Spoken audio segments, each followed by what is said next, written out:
नुकता वो है बड़े जीरिक समझ। हाँ बिल्कुल। राजा साहब, ये जो अभी मलिक साहब बात कर रहे हैं, जो अभी मौलाना साहब का इंटरव्यू उन्होंने दिया है अफसार आलम साहब को चंद दिन पहले, वो मैं सुन रहा था, उसमें भी वो यही बात कर रहे थे जो मलिक साहब ने हमें बात की। उन्होंने कहा जी जहाँ तक ताल्लुक है ये जो मैंडेट का, तो कि जी मैंडेट बिल्कुल गलत है, तो हमारे ख्याल में तो जो केपी का मैंडेट है वो भी ठीक नहीं है, वो भी गलत है, लेकिन हम उस हवाले से खामोश हैं। लेकिन ये कि जब ये चीज़ें, जब मुज़ाकरात होंगे पीटीआई से, तो फिर तो ये सारी चीज़ें टेबल पे आएंगी।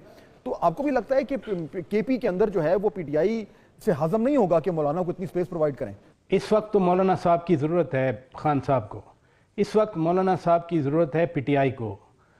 मौलाना साहब को पीटीआई की ज़रूरत नहीं है। तो जो जितना ओवरचर्स आ रहे हैं, जो पोस्चर पीटीआई ले रही है टुवर्ड मौलाना साहब, वो इस कैलकुलेशन के हिसाब से ही ले रही है। उनको भी पता है कि आज पीटीआई या बानी पीटीआई तकलीफ़ में है और मौलाना साहब का कंधा जो है वो ही उनको कहीं ना कहीं किसी डायरेक्शन में लेके जा सकता है। अदरवाइज तहरीक तहफ़्फ़ुज़ आईन पाकिस्तान वाला इत्तेहाद तो दैट्स नो वेयर ना, वो कहीं लेके पीटीआई को नहीं गया। मौलाना की जो स्ट्रीट पावर है बेसिकली वो पीटीआई भी काउंट करती है। अब इसमें यकीनी तौर पर अगर मैं सूरत हाल को देख के ये कह रहा हूँ कि मौलाना का कंधा जो है वो किस कीमत पर मौलाना अपना कंधा इस्तेमाल करने के लिए पीटीआई के सामने पेश करेंगे, उसकी सियासी प्राइस तो होगी।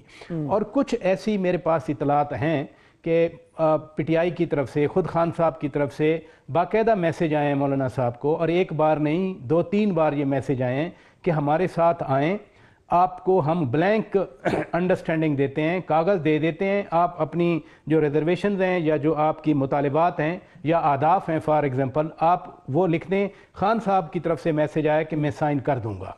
इवन अगले इंतखाब जब भी वो होंगे उसके लिए भी एक इत्तेहाद की ऑफ़र आई है खान साहब की तरफ से मौलाना साहब को कि आप वो जो कॉन्स्टिट्यूंसीज़ जो आप समझते हैं कि आपके साथ ज़्यादती हुई या आप समझते हैं कि आप जीत सकते हैं, आप आइडेंटिफाई कर दें, हम आपको सपोर्ट करेंगे। लेकिन मैं ज़ाती तौर पर समझता हूँ मसला इधर उधर का नहीं है, मसला डेरा इस्माइल खान का है, मसला NA-44 NA-45 का है। मैं एक और टॉपिक पे भी ज़रा आप दोनों की राय लेना चाह रहा था, और वही है बलूचिस्तान का इशू। अच्छा, अब जाहिर बात है हमने ये देख लिया है कि उनको दहशतगर्दी के खिलाफ को पॉलिसी जो है वो मुरतब की जा रही है, और आने वाले दिनों में मुमकिन है कि उसका कोई ऐलान भी हो जाए, कुछ हमें आदि भी नज़र शुरू हो जाए। लेकिन साथ साथ उसका जो पॉलिटिकल एंगल है, मैं अभी इस सेगमेंट से पहले कुछ सियासतदानों से भी बात कर रहा था कि पॉलिटिकल एंगल जो है वो आपके ख्याल में ऐसा तो नहीं है कि वो उसको थोड़ा सा निगलेक्ट किया जा रहा है और ताकत के ऊपर ज़्यादा इन्हिसार किया जा रहा है?